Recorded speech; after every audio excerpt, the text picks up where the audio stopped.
All right, hey guys, hey, a little video here. I'm sorry if this is a little bit longer than usual of these. I know you all probably won't listen to it all anyways, but wanted to give adequate time to this topic that seems to be trending a lot lately on, hey, I'm cutting out some animal products and avoiding some meat, but still want to hit some protein targets, and tips and suggestions about how we might do that. Because a lot of you all have had these questions, especially after we posted all those great success stories of Sahithi. I think that this is a topic that will continue to grow in interest, and I want to at least give a primer first before we just dive into this about why we sort of have these protein requirements and sort of what our stance on this whole issue is. What would we teach in terms of Synergy Nutrition's stance on this and our thoughts and values on this? And what this is not going to be is a video discussing the pros and cons and ins and outs of the whole vegan versus meat eater arguments out there that oftentimes, can borderline on fanaticism and dogma, and that's not the purpose of this, and I'm not going to get into that, except to say this, that everything that we approach nutrition from has always been evidence-based. It's been very anthropologic in a way and physiological. And by that I mean this, that whatever reason people might make a decision to cut meat out or to eat meat, some of those are deeply personal. Some of those can be very religious. Some of those can be because there's a chronic health issue there that they're convinced that removing these certain food items will address. Some of it might just be you watched a documentary on Netflix and you want to give it a shot. I don't know. That's none of my business, and that's not for me to decide. I honestly don't care. My goal here and our coaches' goals are to help you meet your goals and solve whatever problems you have inside of those decisions.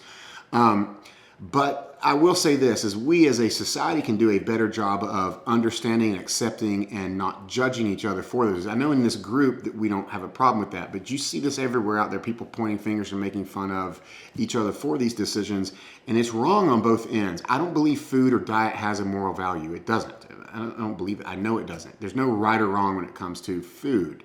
There's no evil foods. There's no morally good foods. It's just foods accomplish a goal, a task to meet certain results. And when we manipulate those and learn how to do that within performance nutrition, we can guide that way. But to make a certain just blanket statement, there's a one size fits all answer that we should not be eating meat, it's wrong, or yes, God put animals on this earth so we can eat them. You don't want to, and it's just ignorant. Maybe it's the philosopher in me coming out to show how inconsistent that is. The fact is as anthropologically human beings, Homo sapiens, our species, just like many species of mammals that walk this earth, we're omnivores. We are genetically and evolutionarily designed to eat both plant products and meat animal products. Everything from the enzymes in our body to our teeth have evolved to eat both of these things. That's not argued. That's common knowledge. That's accepted in the scientific community. And we share that with many mammals. We share that with bears, other primates, gorillas. Or I've heard people use the gorilla examples, like gorillas don't eat meat and they're the strongest. Gorillas are omnivores as well. They do eat meat. Obviously, evolutionarily, we're the closely linked to gorillas and chimpanzees. We share that with lots and lots of, and there's populations around the world that like the people that say human beings ought not eat meat, it's bad for them. You remember, there's people aren't always like you and just can go shop at the grocery store and buy whatever. There's millions of people that live, the Inuit population around the Arctic, and 80% of their diet comes from the whale. It comes from whale meat and whale fat. If they don't have that, they would go extinct. Same as some millions of people live in sub-Saharan Africa. Like vegetables don't grow so well in the desert tundras. You have to eat animal products to live. And I don't think we would ever say, well, screw those people, they just all deserve to die. We would just say, hey, and we're here to make some decisions because we feel better and we're trying to accomplish certain goals with that. And it works both ways. I hear a lot of the redneck arguments of, hey, if you don't eat meat, you're un-American, you need to get out of here, you hippie, and all this. It's just wrong. Let's be accepting and understanding, and then let's move down the line and understand why we're doing this. And so why are we approaching protein? Why do we talk about protein at all, especially in this group? To understand this is important, to understand our stance on nutrition. We are a performance nutrition company. We're here not just to deliver nutrition coaching. It starts with that, but we're here to, in most cases, to deliver performance nutrition. That being said, that most people's goals that come to us have goals, yes, of maybe weight loss or weight gain or better health, but there's usually some performance metrics tied to that. And it could be, hey, I want to get stronger, I want to get faster, I want, I have X, Y, Z goal. It could be aesthetic, and I consider that a performance goal too. Hey, I want to lose weight, but I want to look a certain, like here's the look I'm after. I want to be lean and toned, and there's all these little adjectives we might use for that. And a lot of those things, if we have those specific goals, come down to muscle tone, muscle mass. And protein accomplishes lots of things nutritionally, but as a performance nutrient, the main thing that you should know is that it provides the amino acids, they're the building blocks that aid in the building and retention of muscle. So in the presence of a caloric deficit, when we're losing weight, we are using high protein numbers to help hold on to muscle mass because, again, we're usually trying to achieve some performance goal or a certain look, a certain aesthetic to it. Beyond that, there is a thermic effect to protein in that, hey, it does cost our body a little bit of work and energy to digest, and that can actually speed up the metabolism and aid in weight loss. And even inside that right there, I just said, hey, yes, protein requires more energy than, say, a carbohydrate for us to digest. That, again, might be a reason that some people feel like their body has trouble digesting protein, and they might be trying to make a move in another direction. But that's the reason we keep those numbers high, higher than maybe you're used to in general. But that's not, again, a one-size-fits-all scenario. There are many people out there that maybe they don't have those. I don't care to be any faster or to have any more muscle mass. I literally just want to weigh less because I'm overweight and I'm obese. I need to be smaller. A doctor tells me I'm going to die. I have all these risk factors, so I'm not a smaller person. And if that's the case, if you don't care about any of the rest of that, do you need that much protein?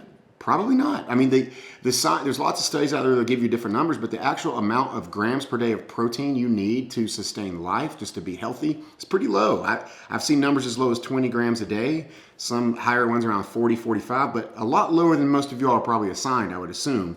So just keep that in mind from when we talk about protein.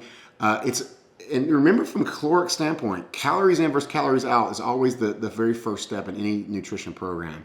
Protein and carbohydrates are equal in terms of caloric value. They're 1-to-1. So you could trade them out. If you're eating 100 grams of protein a day, want to remove the meat, and let's say that you want to convert 60 of those grams to carbohydrates, that's a 1-to-1 trade. Up your carbs by 60, drop your protein by 60. From a weight standpoint, you should, from a caloric balance standpoint, stay pretty much the same. Now, will your performance go down? Will you lose muscle mass as you lose weight? Probably. I don't know. But keep those things in mind. So outside of that, the nuances of protein itself, how do we find protein in non-animal products? And I know there's lots of nuances to what a vegetarian is versus a vegan. So I'm just going to go down the list of what people, assuming what they are and are not eating. I'll start at the top, those that are just trying to cut out meat products only or eat less meat. Where do we get protein from then? Of course, the first place to turn to is a dairy. And again, the philosophy would be like, I can't stand the people that point out, well, we should be avoiding dairy too because we're the only mammals on earth that drink milk from another animal. And again, I would just say it's just ignorant. I mean, we're the only mammals on earth that have done lots of things. We've evolved well beyond all the other mammals, right? We're the only mammals on earth that use iPhones and drive minivans and have sex for any other reason besides procreation. So if you want to be consistent in that, be consistent across the board and be willing to give it all up. But milk itself, especially, I'm a big fan of the Core Power products because they are a lactose-free milk product. They're super high in protein. There's a Core Power Elite that has 46 grams of protein, very little on carbs and fat, and is lactose free. So there's people that are lactose intolerant. Cottage cheese, obviously the yogurts, Greek yogurt, eggs. I know eggs not technically a dairy product, but most people associate them together, I guess, because they're found in the same section of the grocery store. But eggs, the egg white is considered.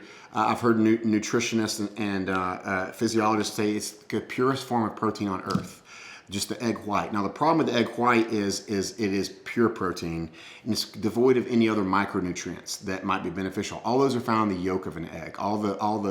They are loaded with great micronutrients, but also fat. So keep that in mind. If you can at least have one whole egg with the yolk, I completely suggest that, because you want those nutrients. But the egg white is just pretty much pure protein. There's no really downsides to eating that at all. They don't taste great. Beyond that, we start getting into things that when I consider what is a great protein source, what I'm looking at is the balance of protein towards the other macronutrients. There's lots of things out there that people will say is a great protein source that's not. It's crazy. I've heard this one, like peanut butter. Peanut butter is an excellent protein source. No, peanut butter is a garbage protein source. Peanut butter isn't a protein source at all. It's a fat source. Does it have a protein? Yes, it has 7 grams of protein in a serving of this peanut butter, but it has 16 grams of fat and 8 grams of carbs. So, but has double the fat of protein, and it has the same amount of carbs. So protein is the lowest thing on the chain here in peanut butter. Not a good protein source at all. What I'm looking for is something that's high in protein and lower in other macronutrients. And as we go down this list, you'll see things get harder and harder. But so we'll start with milk. For those of y'all that also cut milk and dairy out, can you eat the eggs? We'll assume no. If you're going to cut the eggs out too, and you're going to go, I guess this would be moving towards the avenue of completely vegan, right? All animal products gone.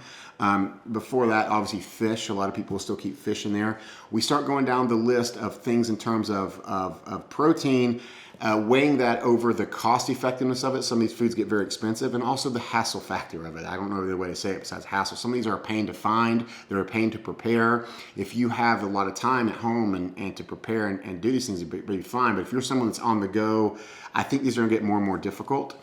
So the next source after that would be a supplement. And I know some of y'all said, yes, I'm fine with that. Some of them said, no, I want to cut that out. Let's assume you are okay with a supplement. There's several out there. The one that I've used is this one, the Vega. Vega makes it, Vega 1. They even have a sport version. But this has 20 grams of protein per serving. It only has 6 grams of fat, sort of high, but I've seen worse. And then 10 grams of carbohydrates. So when I look at a protein to carb ratio, we're looking at about 2 to 1 here. Very good. This is made from peas. This is mostly isolated pea protein mixed with some flaxseed, so 100% vegan.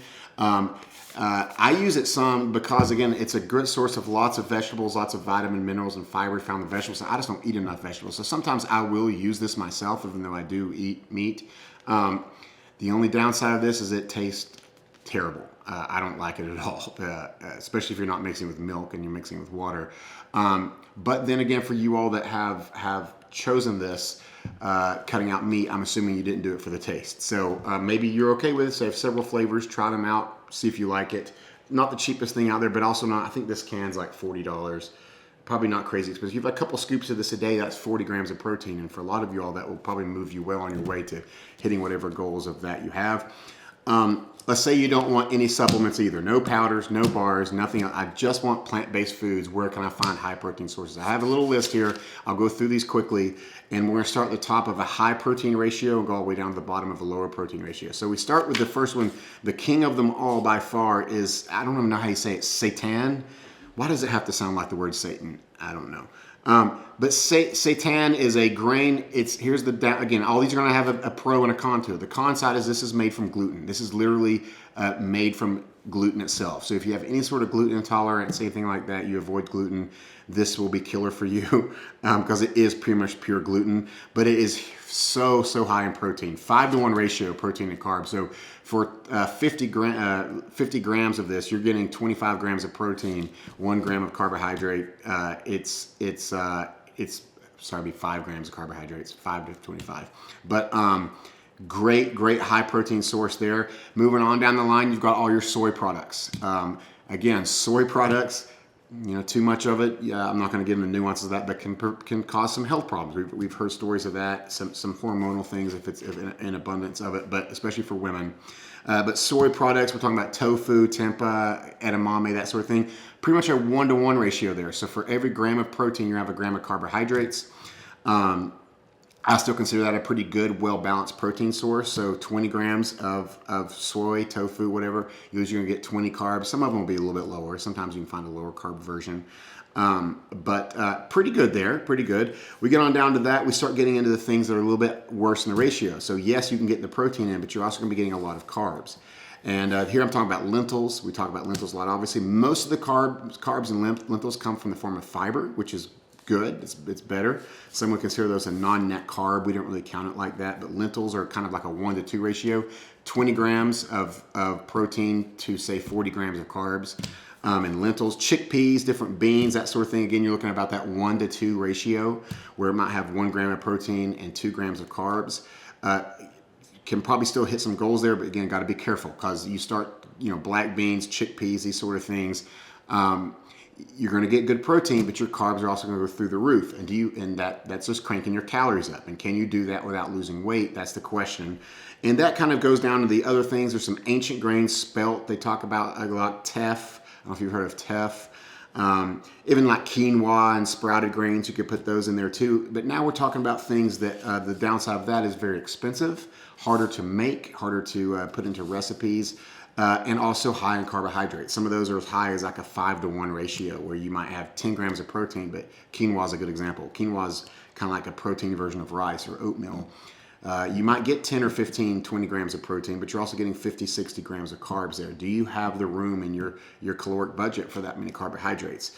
So those are some tips right there I would give you. Look at those foods. Again, seitan, if you can handle gluten, if your body's okay with that, that's a home run, instant home run. If you can handle the supplements, the pea, especially the pea protein powder, home run there. And then I would move on to lentils and some of your beans after that. The last one, and I don't know much about it. I don't have a lot of experience with it, but I do know this, spirulina. You're familiar with spirulina. It's like a superfood. It's packed with the most vitamins, nutrients in the world. But from a macronutrient standpoint, it is mostly protein. Like, I forget, like a cup of spirulina has like 35, 40 grams of protein in it. It's mostly protein. I think it's actually a blue-green algae. And I don't really know how it tastes or how much of it you can eat.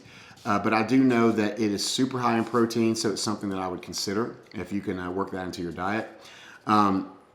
And then anything outside of those things, just look at the ratios. Look at the protein content. Don't be fooled by people that say, hey, this is a good protein source. When, like, broccoli. Broccoli is mostly protein. Well, it's about a 1-to-1 protein to carbohydrate ratio. But in a whole cup of cooked broccoli, you're looking at 6 grams of protein. So again, when we're talking about volume here, how much cooked broccoli can you eat in a day? Like 3-4 cups? If you choke down 4 cups of broccoli, you still only got 24 grams of protein. So just because someone tells you it's a good source of protein, weigh that against the real math. Like, what do they mean by good source? Because what we're looking for is bang for your buck or bang for your time. And a lot of times these vegetables and even these grains and things, yes, they've got protein in them.